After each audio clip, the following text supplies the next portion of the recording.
Romania's last penalty. Timofte, the substitute, against Bonner. Yes! Packie Bonner has saved it!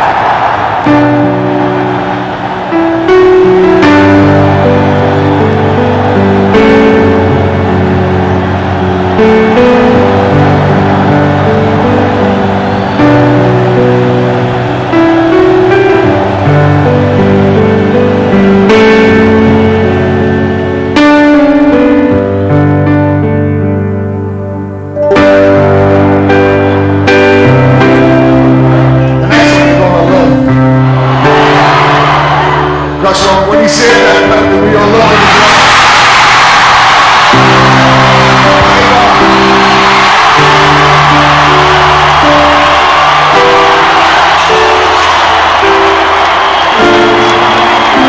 Glenn Hubbard.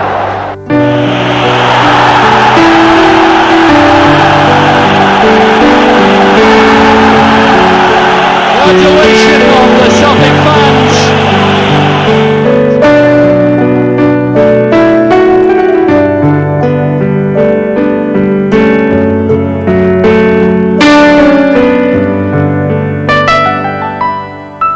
Depending on the weather, we will be out here most of our summer here.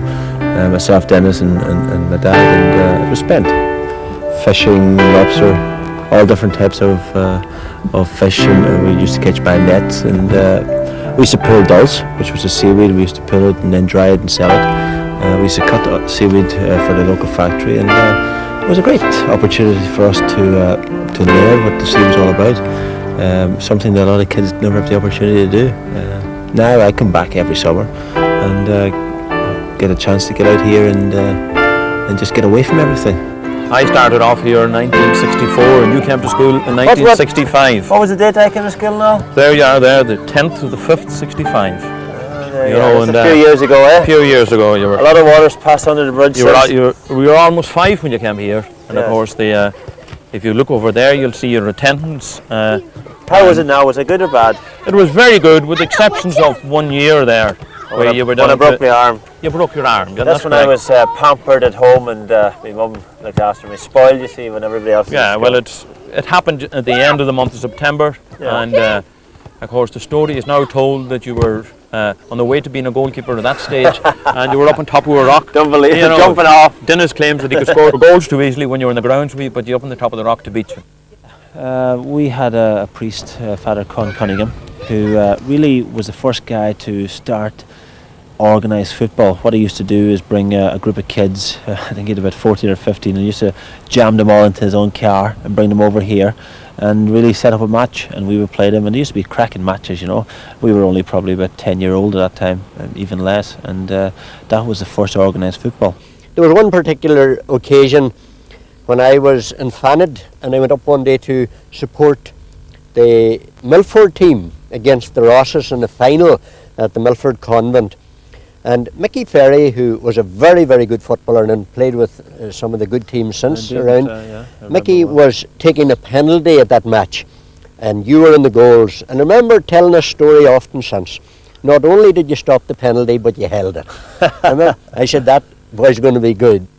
Well, this is where we started off playing really competitive football for a team in a competitive league, and we started off here with an under-16 team, and we won a few things. We won the league, and when we showed that we were decent players, we got into their senior team, and then we had a great team then, and we went on to win the league here in the cup. And unfortunately around here it's very difficult to get noticed. You're not in the city, and I was lucky to get into the Irish youth team, but the rest of the lads that played with me were very, very good players, and I'm sure if they played in Glasgow, they might have an opportunity to go on to play professional football. When I got a little bit older, I played in goals, of course, in soccer, and when you're playing goals all the time, at times you think, oh, I wish I was out there scoring the goals and kicking the ball about out in the middle of the park. Gaelic football gave me that opportunity.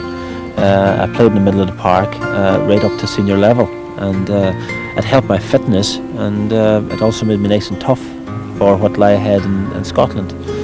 So I really enjoyed that because it gave me a break from soccer, and both games complemented each other. I was playing with the Irish youth team, and we were getting together in Dublin, and we were heading off to Finland.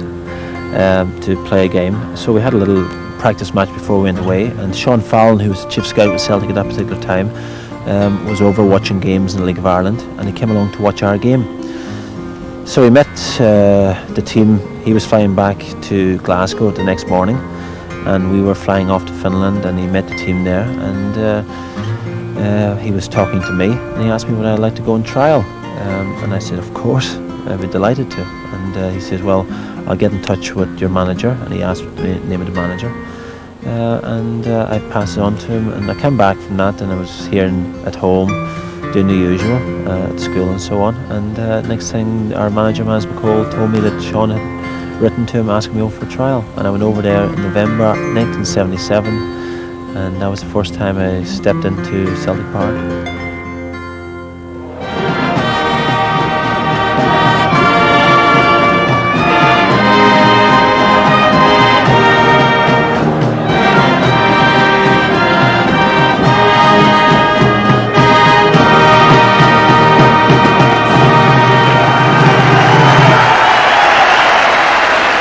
Now I look back and I knew I didn't appreciate it as much as I should have.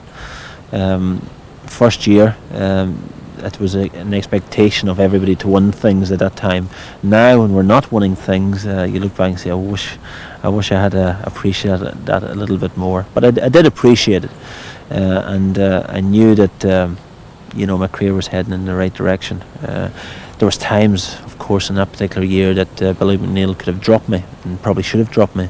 But because we were winning, he stuck by me, and you need that breathing space at times, and certainly he gave it to me. McGrain. Well, Davy Probin looked up, watched McLeod drifting forward, and the header's a great goal. Hesitation by Reid. This is Sturrock looking for someone to break. This is Milne, and now Pettigrew's done it, the equaliser. A lot of curling, that's a neat touch in the centre. Mugabe with the final touch. Reid's wide on the left. Burns was screaming for a good run by Burns. Must put it away, it does. Ball swilling a bit. Willie Pettigrew's a neat touch, and Bonner's done it. No, it's there. Sturrock. I doubt very much if anybody in that crowd has felt the intense cold here tonight. Celtic had played 54 games, won 26 and only lost 5. We had a good team at that time. We had the previous experience of the year before, which stood us in very good stead for what was a hard season. And it was down to the last game, which I said, and we were playing St Mirren at Parkhead to a capacity crowd. If we lost the game and Aberdeen won their game, and they were actually playing Rangers that particular day, and if they had won by 4 goals, they would have pipped us for the championship. We went in at half time, and it was 0-0, and the score filtered through from Pittodrie that Aberdeen was winning 4-0. The manager tried to keep it from us, the score from us. I think a few of the senior players heard it, didn't pass it on to the younger lads like ourselves. We went out, we won the game, and Tommy Burns and George McCluskey scored in that game. Will they start playing it back to Fitzpatrick, and he's caught out by McLeod. Kenny wants it out on the right. But it's aim for Burns, now McCluskey. Oh, that's a great goal from Celtic. George McCluskey. McAdam got a free header. Now his goal is given. Yes, the goal is given. Lovely touch again from Burns. Now McCluskey. And that really clinches it all. Great move again from Celtic.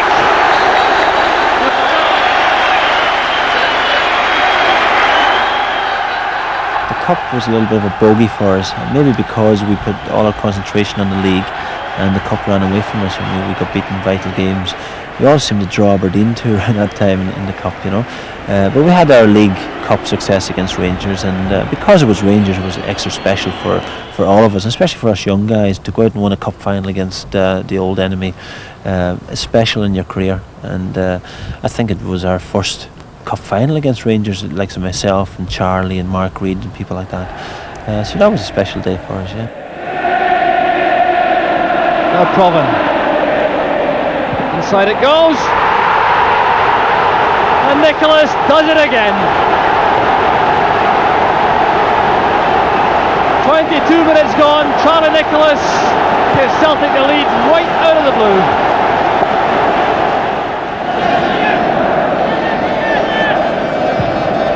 Provan's corner kick. Here's Aiken. Provan came back to stay onside. Right across the far side. McAdam is there. McKinnon very determined. Vintage goal from Mother McLeod. Jim Bett scored from a free kick. Not a great goal in my eyes for me, but a good goal I suppose for Jim Bett. But it put us under a little bit of pressure, and it was a nail-biting thing right up to the final whistle. Here's Malpas. Oh, should have done that better. David Dodds. There's a shot, he scored. It's a reverse pass, and Aiken is up there, as you said. Here's the shot I expected. Free kick, and this could be very interesting. There's Hamish McAlpin. And only twice in the history of the Scottish Cup have goals been scored direct from a free kick. Is this a bit of history? It is! David Provan. Garvey.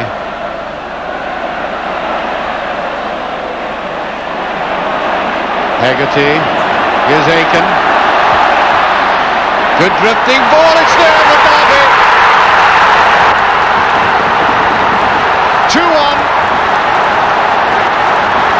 14 minutes to go, David Provan scored equaliser. A lovely free kick to put us on the road again, and really I don't think there was going to be any other winner than Celtic after that. And Frank McGarvey scored with not too long left, diving header, which was a great occasion for me anyway, because it was my first Scottish Cup win, and as I said, to walk up those stairs at Hampden and lift a trophy and a medal, which is important, that's the one you hold on to, is a great occasion.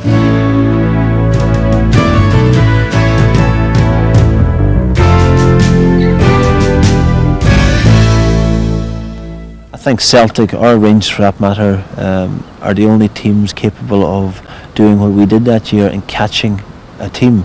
We kept plugging away. I think we went that particular year about 13 matches unbeaten near the end of the season under Davy Hay, and we felt that if we could get a good run going, that we maybe had a chance, especially we were watching the results that Hearts were having, and they were stuttering, and we felt, keep it going here, we have a chance, and it certainly worked out that day, that particular day, the last day of the season that we played St Mirren at Love Street and Hearts were playing Dundee up at Dens Park, and it was an unforgettable day in our eyes, because the championship was all about that day, and Hearts only had to win the game.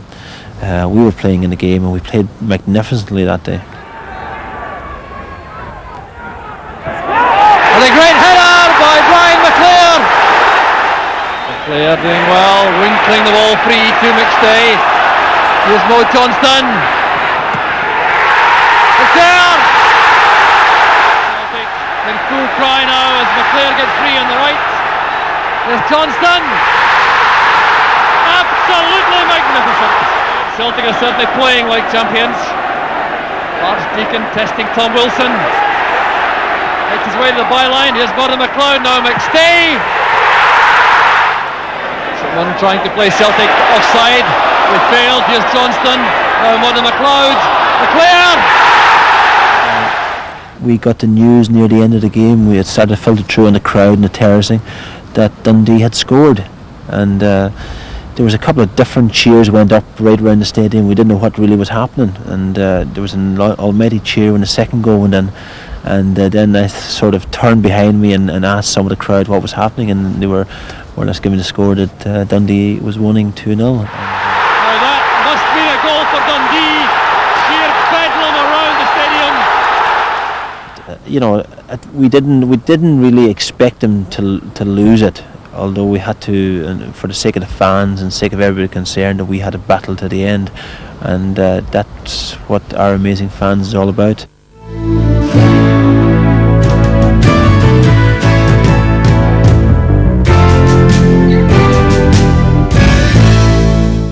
We had to go out and try and compete with Rangers.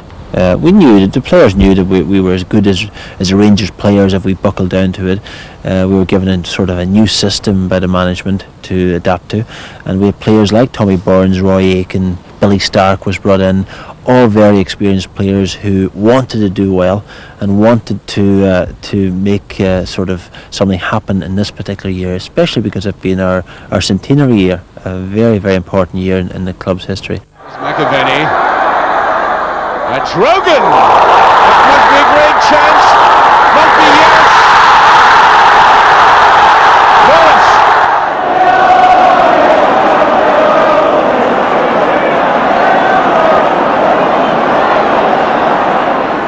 Trying to swing it round. That's a very good ball. Walker has done it. What a fine goal.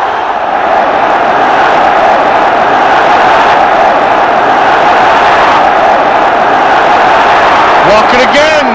Oh! And then it goes. Celtic are the champions. And on to the field come all the youngsters who've been skirting the ground, and the players have to go off. That particular week, I started training on the Tuesday, and suddenly my calf seized up. I was getting a little bit of problems with my sciatic nerve down the side of my leg. Not that I thought it was my sciatic nerve, I thought it was my hamstring that was giving me a little bit of problem. But my calf seized up, and I worked all week trying to get it right, and suddenly I couldn't. On that particular morning we had a fitness test, and unfortunately I had to admit defeat. That must have been a huge disappointment. Oh, especially it been the double winning year, and we were going for our double, and I remember waking up that morning. It was a gorgeous morning, and I went out for my fitness test and I ended up down by the wall having a good cry to myself.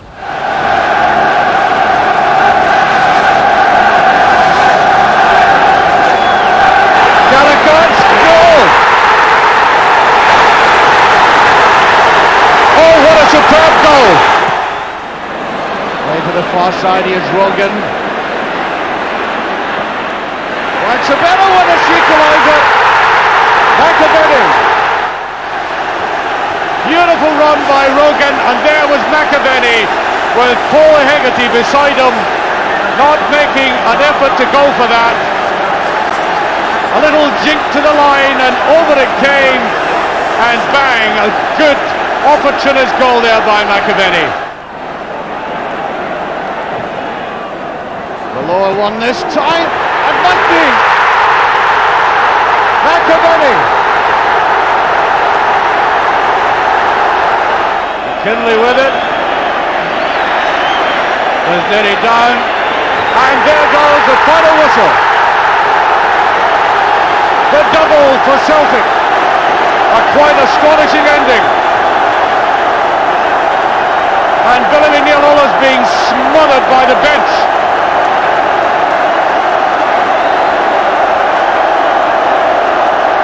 Not only winning, but in the most dramatic fashion.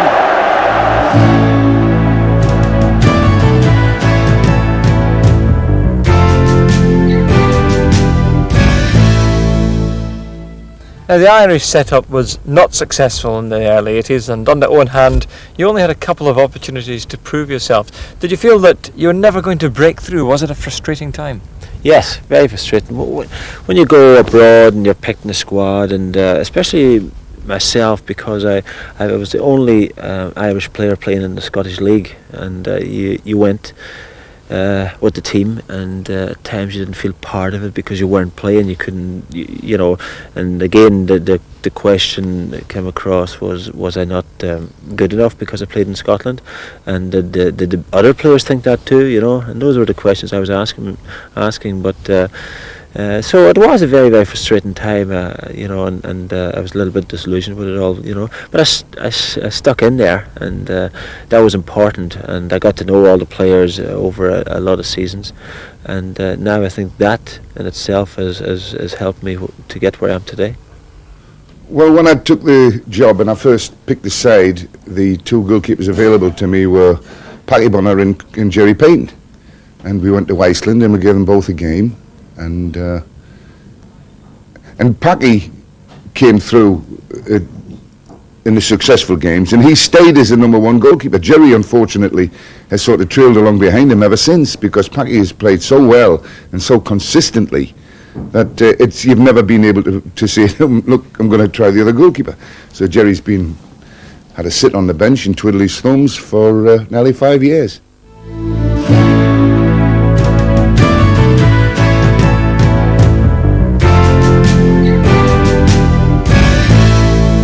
Yeah, we got a couple of days off, and I decided instead of going back to Glasgow, I think I wanted to come down here and sort of clear my head more than anything else. And I came down here for a day, and came about and walked all around here. And there's nobody about here, and you can walk for miles along the beach and just think and get yourself psyched up for what lay ahead. And that was very important to me at that stage.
Right to Waddle.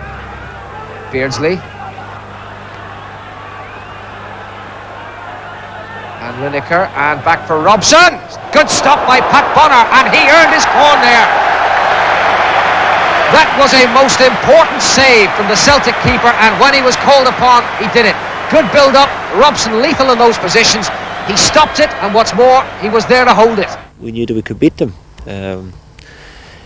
We went out, we got a goal. Ray Houghton scored a goal early on in the game, which settled us down, and the Irish support we had with us that particular time was amazing.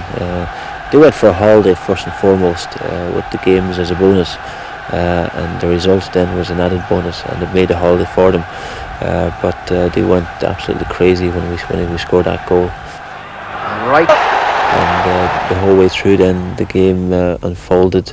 It was very, very warm that day, I remember, and the way we pressurised teams, the heat didn't help us that particular day. And later on they brought on Glenn Hoddle, who's a tremendous passer of the ball, and he started to stroke a few great passes onto Gary Lineker, and then I had to earn my corn, and I made good saves. There were some of them very lucky, and I think if Gary Lineker had the opportunities again against me, the same amount of opportunities, I think he probably would have scored maybe a couple of goals, but I saved them, and I think right on the final whistle they got a free kick out on our right hand side, and Glenn Hoddle took the free kick and knocked it into the middle of the goals, and I was going to go for it, changed my mind, got back onto my line, and Gary Lineker got a header in, and I managed to do a free reflex save and just touch it onto the post and round. It was the last kick of the game, and then we knew the game was over, and there were celebrations from then on in. And now the unbelievable moments in the Necker Stadium. The whole of Ireland rejoice at a victory that we scarcely believed would come to pass.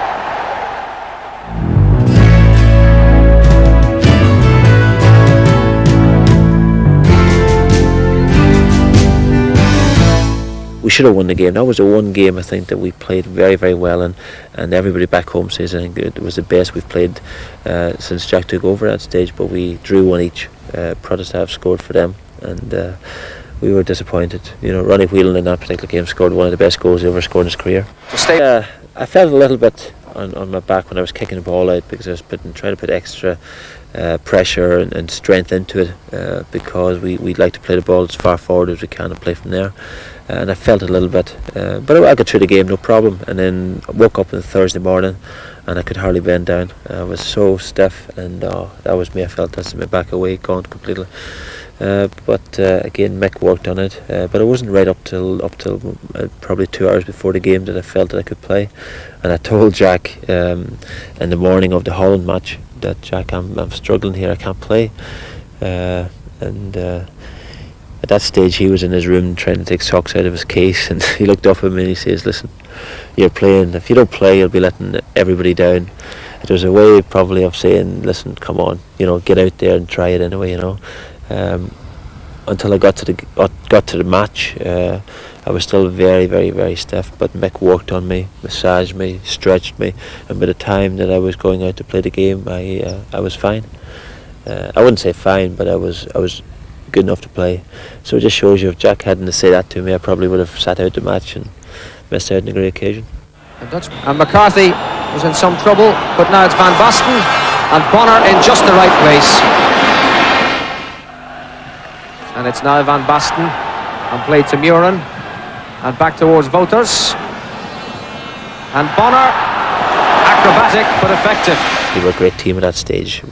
Rudy Gullett, Van Basten up front, they were in their prime, you could say, at that stage, and they had a tremendous team and played some great football. That day we were under pressure, but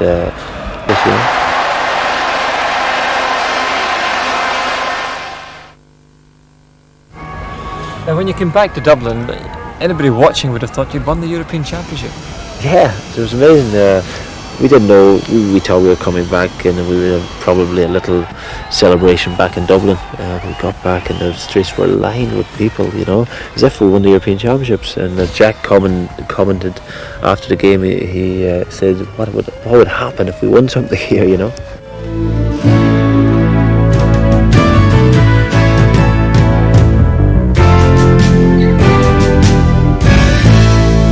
We had to play Rangers in the cup final at Hampden, which was obviously a fantastic occasion.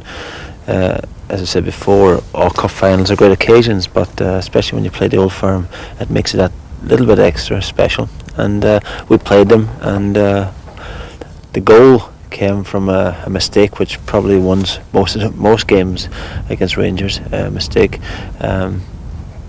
by Gary Stevens, and Joe Miller pounced on it and scored the goal for us. Then it was sort of backs to the wall for a wee while and under pressure, but we stormed and we came through and we won the game. And yes, it was very, very vital that we won a cup that year for the Celtic fans. Here's Peter Grant. That's intended for Joe Miller. A great interception by Goff. Stevens in trouble. There's Joe Miller. 4 minutes from half time. Celebrations begin on the Celtic bench. Here's Walters, good flowing move this from Rangers. Fine cross and excellent goalkeeping by Bonner. So it's Souness and Ian Ferguson holding the midfield now for Rangers, with Walters and Cooper wide on the flanks. Here's Joe Miller with Aiken. That's for Miller again. No offside flag. Back it goes to Aiken. The far post it goes. There goes Buttons. Off the line by Stevens. And there goes the final whistle. Celtic have won the cup. Congratulations of the Celtic fans. Well, if ever the pressure was in Celtic, it was earlier in 1991 when you were looking for a hat-trick of defeats of Rangers in the Cup. Yes, again, it was a vital time of the season for us.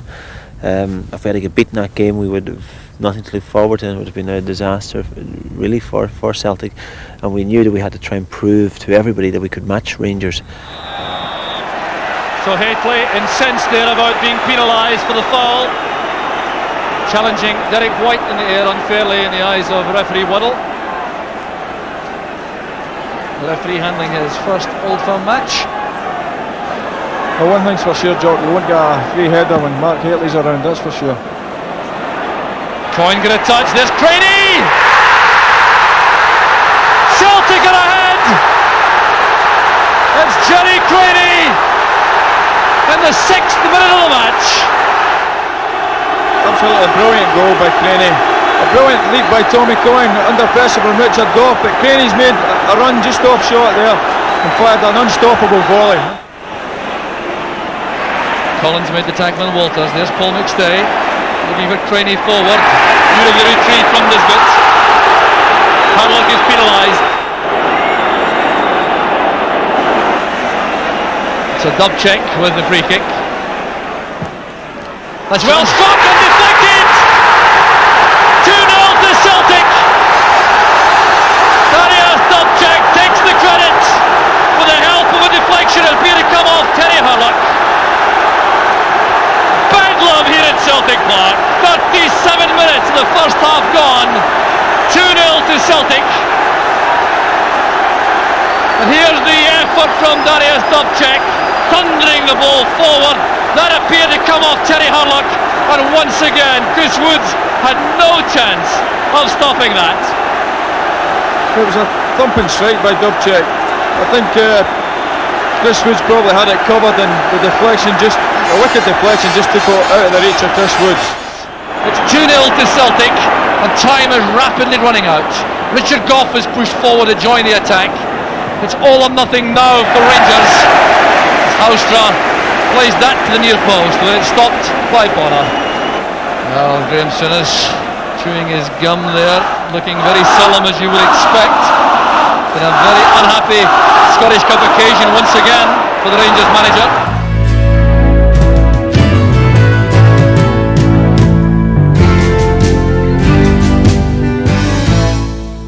Yeah, I think we matured after the European Championships. We started to develop as a team, and we had a very tough section, but we came out with flying colours in it. We lost probably a bad goal early on in the game.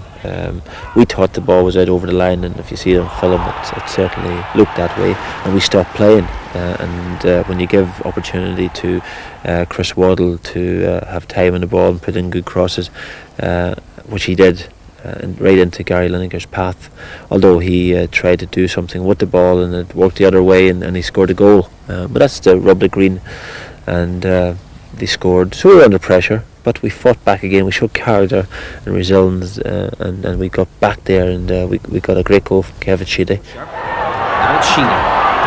McMahon to tidy. Oh, Sheedy's there again, and Sheedy shoots! Oh, what one! Kevin Sheedy! A magnificent goal!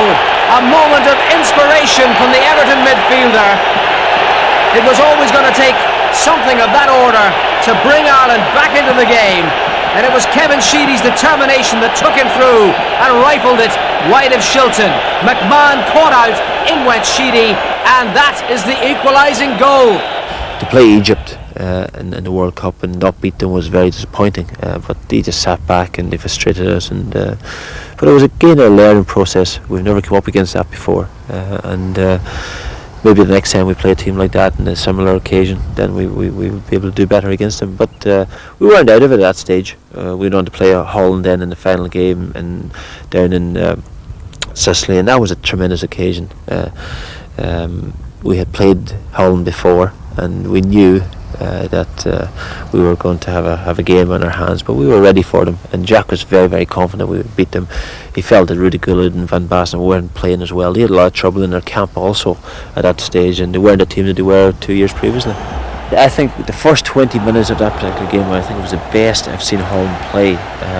You couldn't actually see it properly on TV because they had the ball at the back and they were knocking it about, but up front they were making unbelievable runs all over the place. But we were putting them under pressure on the ball, which is Jack's philosophy again, and they weren't allowed to knock that killer ball. They couldn't get their heads up to see where the movement was up front. But as a defender and a goalkeeper, you were under severe pressure trying to match the runs and watching and shouting and making sure that everybody was picking up, and it was very, very difficult. But then they couldn't do that for the whole game.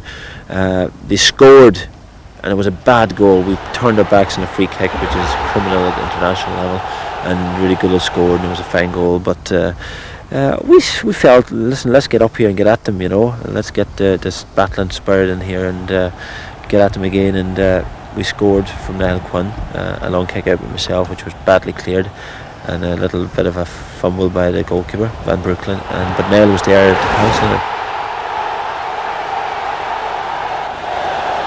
Pat Bonner's big clearance down the middle. Cascarino was after it. There was a blunder by Barry Van Aale. Van Breukelen compounded the error, and there was Niall Quinn to score what could prove the most important goal in the history of Irish soccer. But up until that game, I had very little to do in the World Cup, and I remember sitting back thinking about it and saying, I wish I could get a little bit more to do here to contribute to the success we're having, Not that I was selfish or anything, but I just felt that, this could bypass me and suddenly have nothing to do. And the Romanian game was ideal for me. It was 5 o'clock in the afternoon. It was just, the sun was going down. It was still very, very warm. And of course they had the player in Hagi, Giorgio Hagi, which certainly he was a great player, and he cut us apart a few times, and I had to make good saves from him. Balint, and Balint again, and once more Bonner to the rescue.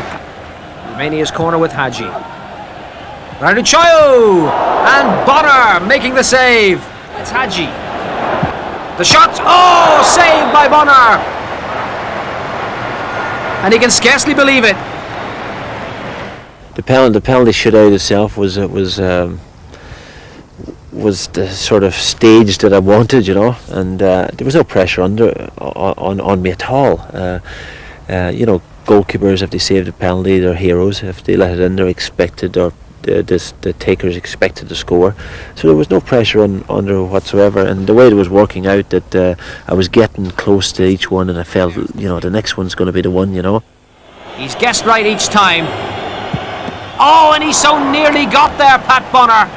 I remember looking into the crowd and actually seeing one guy from Dundlow here, and that was fantastic. He gave me a sort of a wave, and I said, next one, but it cheered me up, and I said I got myself psyched up for this particular penalty. And the player himself, Timofte, I feel very, very sorry for anybody that misses a penalty, but when he came up to the ball, he stood at a very severe angle to the ball, and I felt if he's going to side foot this ball, he's going to knock it wide on my left hand side, and there's only one place this is going to go. It's going to go into my right hand side.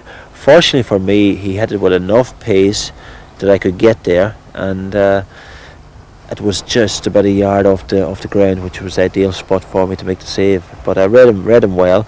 In fact, myself and Jerry Payton, the other goalkeeper, had talked about this scenario the night before in our room, and we lied there, and Jerry gave me a few hints of what he does at penalties, and I spoke to him what I do, and we put the two together and we came up with a winning combination. Romania's last penalty.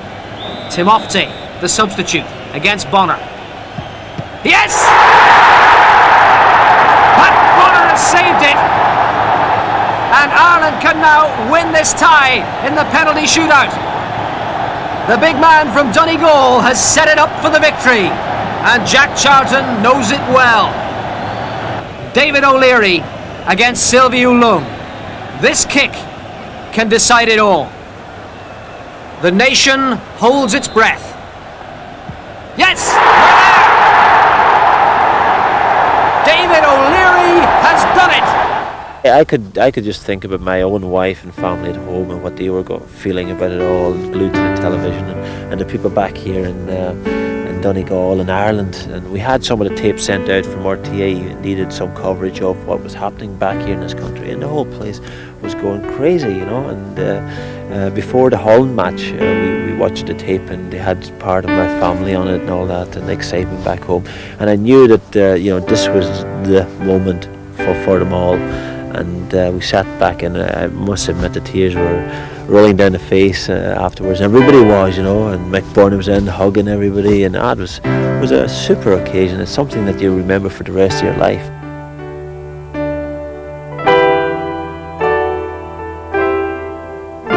We had a private audience with him then, and when he came up to us, Mick McCarthy, Mick Byrne and Jack presented him with a ball and a jersey, probably playing with it just now out the back of the Vatican, but he came along the line then, shook a few hands, and when he came to me, somebody mentioned to him that I was the portiere, which is the goalkeeper in Italian, and he said, "Oh, portiere," and he smiled and put his hand on my shoulder and shook my hand. And it was lovely. He was a goalkeeper himself, and he lived in Poland when he was a youngster, so obviously he had a bit of affinity with goalkeepers.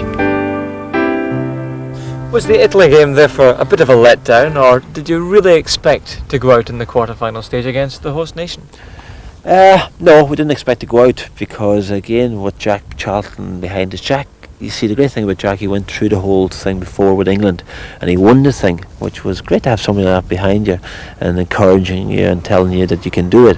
And Jack was very, very confident against Italy. He had watched Italy, and he told us that Italy was the ideal team to play for us because of the system they play and the system we play, to stop their system working. And Jack was very, very confident, and that got across to the players, you know.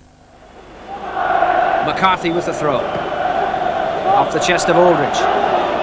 McGrath. Quinn! Oh, great stop by Zenga! Maggio beating Townsend. Schilacci. Giannini.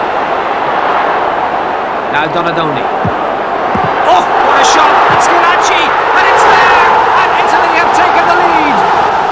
When Donadoni hit the shot, he had a tremendous power, and I went to move to my right to make the save or guide it past the post or whatever, and suddenly the ball moved back inside, and it really moved about 2 yards in the air, and my body weight and everything connected with me was going to my right. The ball ended up on my left hand shoulder, and I couldn't try and catch it because I wouldn't be able to, and I tried to pull it away from the danger zone and pull it to my right hand side with me as I was falling. Unfortunately, Schilacci was sitting there, and anything that came to Schilacci in that particular tournament, he stuck in the net. The final whistle is sounded, and Ireland go out. But the relief among the Italians is plain for all to see. They have had a match and a half. What was the feeling at the end of the World Cup tournament? Relief that all the pressure was over, or tremendous pride that you'd gone that far? Oh, I think pride above all, and satisfaction that here we are going in to play against the best teams in the world, against the best players, and we came out with our heads held high. Nobody gave us a chance.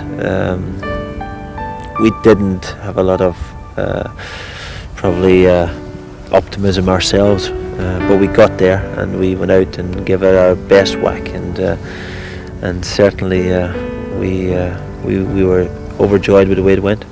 And when you came back to Carrickfinn, the scenes were unbelievable.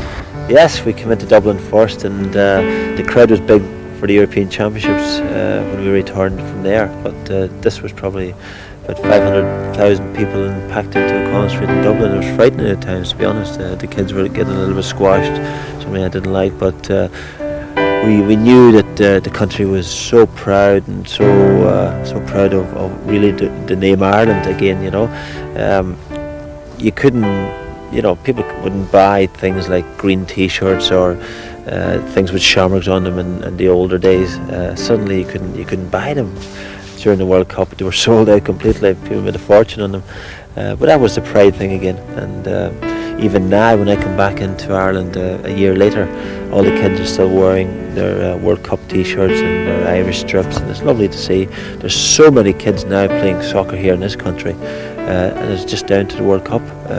Before, they used to call themselves the Maradonas and the Pelés and all this of world soccer. Now they're calling themselves the John Aldridges and Packie Bonners maybe. So that's lovely, and it's lovely to be appreciated by your own people in your own country. Welcome to a great celebration here at the Albany tonight, and a record-breaking evening. We go into the Guinness Book of Records. It's 920, a record here for Pat Bonner. Since he came out of the Celtic side, he's been a very popular goalkeeper. He's always been known as one of the best since he was like as early as 18, 19 years old. So he's been playing now for 13 years at the top level, which is a standard that is very hard to achieve.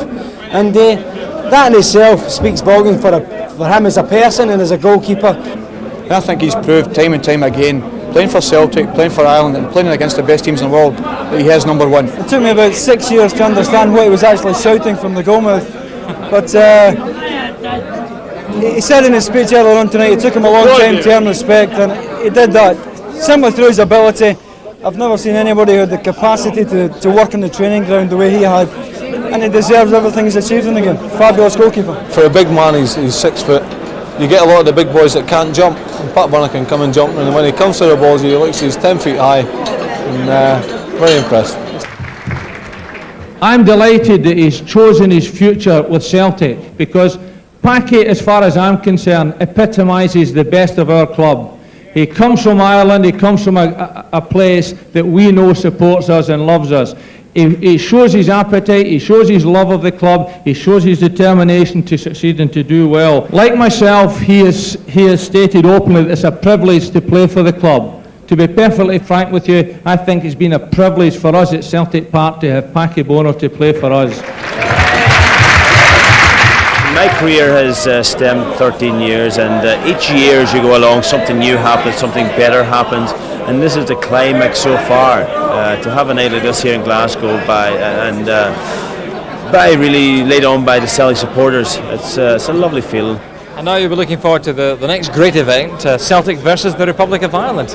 Yes, we'll get a date organised, and I know all the Irish boys, when I spoke to them about it, were really looking forward to it, and some guys like Ray Houghton, who were Celtic supporters when they were kids, and they would love to come back here and play at Celtic Park, and of course play for the Irish team. What a gala occasion that will be.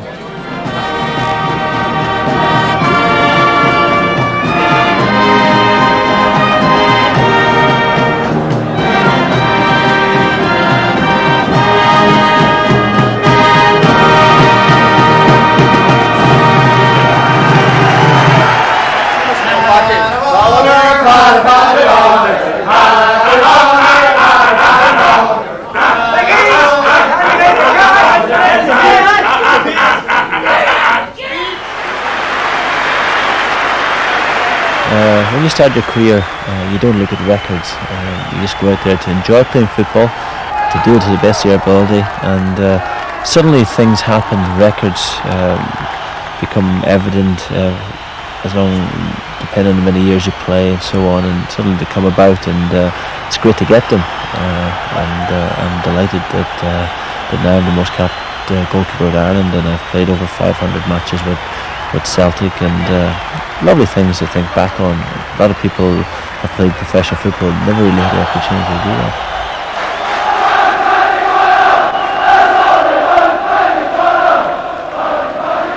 So a tremendously warm reception for this genial Irishman on the occasion of the Packie Bonner testimonial match. Celtic against the Republic of Ireland, with Coyne and Charlie Nicholas kicking off for Celtic.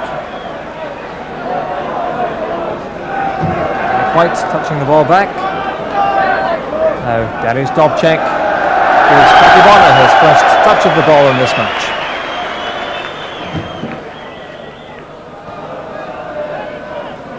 So a characteristic Bonner clearance. Finds Craney.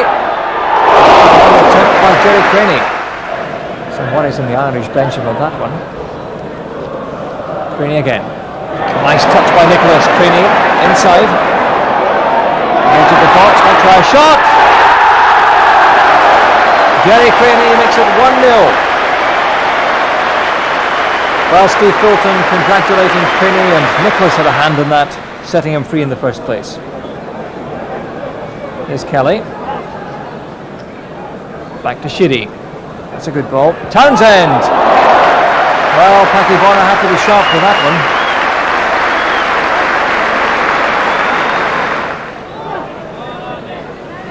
Townsend to Houghton.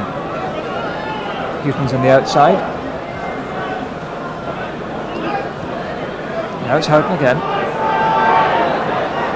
Try to lay off to Sheedy. Tries the shot. And Bernie Slavin gets the goal. Created all the way by Ray Houghton and finished by Slavin. Anton Rogan, the Northern Ireland international now, receiving close attention by Ray Houghton. There's Coyne. And Rogan tries the shot. Good save by Payton. Half time. Sees the Irish attacking again. It's a good ball to Staunton. Inside, what a save by Bonner. Stopped the ball and Elliott mopped up. Well, a nasty moment for the Celtic defence there. There's Craney. Fulton. Ended by Houghton. But Sheedy wins the ball to Houghton. Cross into the centre. And Kelly makes it 2-1 to Ireland. Well, the Celtic defence always in trouble after Fulton lost possession. Payton's big clearance now. And Niall Quinn. Picked up by Steve Fulton. Great ball by Fulton. There's Craney. It's 1 against 1. Payton to beat, which he does. Well, what an afternoon this young Celtic striker's having. 2 out of 2 for Craney. That is Jakanowski coming on for Charlie Nicholas. Polish international striker replaces the Scottish international. Rogan. Good ball forward. Payton chests the ball down. Almost a mistake there. Jakanowski wins the corner for Celtic.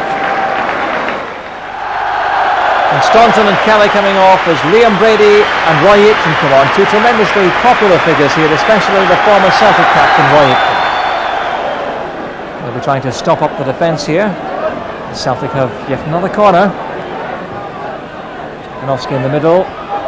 Headed clear by Quinn. Now Brady.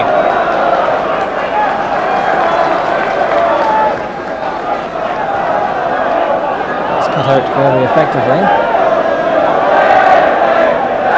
Derek White.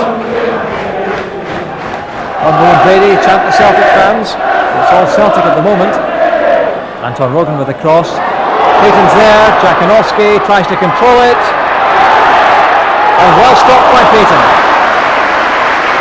And there's Dennis Bonner now, brother of Pat, the Sligo Rovers player, making an appearance in this testimonial match. Now Craney. Shown tremendous skill and speed all afternoon. Slips it out to Jakanowski with the cross. Fulton's header. Oh, and Frank Stapleton hits the back of his leg and the ball crosses the line. A hat-trick for Jerry Craney. Well, very unfortunate for Frank Stapleton. The ball ricocheted off his ankle and Celtic are ahead 3-2. The referee blows for full time. What a tremendous feast of football we've seen between these two very entertaining sides. Final score, Celtic 3, Republic of Ireland 2. What a day for Pat Bonner, and of course for his brother Dennis, who's travelled from Sligo Rovers to take part as well. Well, Packie, a sensational afternoon. Beautiful afternoon. It's something that I'll treasure for the rest of my life. You can hear there the crowd, magnificent supporters, and this has not been the best year we've had. But look at them, they're there, they're singing, they're proud of what Celtic's about. They're proud of the Irish teams come here, put on a good display today, and we am absolutely overwhelmed.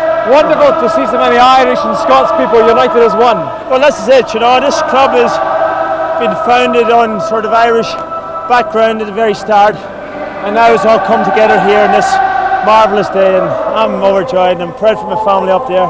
They're all sitting up there and enjoying, taking in every moment of it. All these years ago back in Donegal, could you ever have envisaged something like this? No, No, I must admit, never. But it's come through, and that's what I'm so happy about at the moment.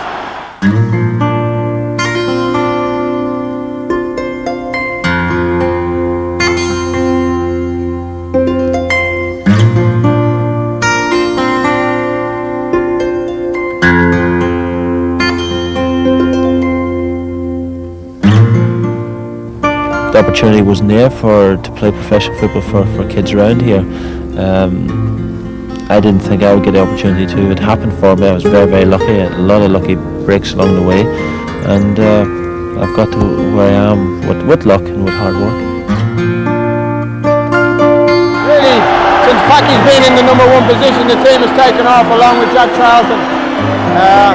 And you know, the European Championships, he performed brilliantly there. He performed brilliantly in the World Cup. And he's got many years ahead of him. Packie, as far as I'm concerned, epitomises the best of our club. He comes from Ireland, he comes from a place that we know supports us and loves us. He shows his appetite, he shows his love of the club, he shows his determination to succeed and to do well in everything that he does.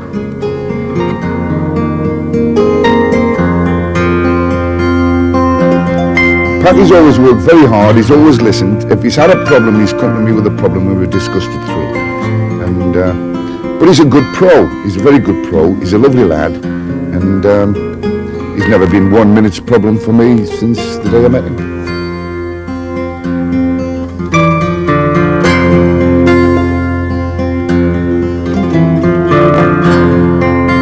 Certainly I feel that if I stay fit and train hard, train the way I should do, eat properly and so on, that I should play till another 5 or 6 years anyway.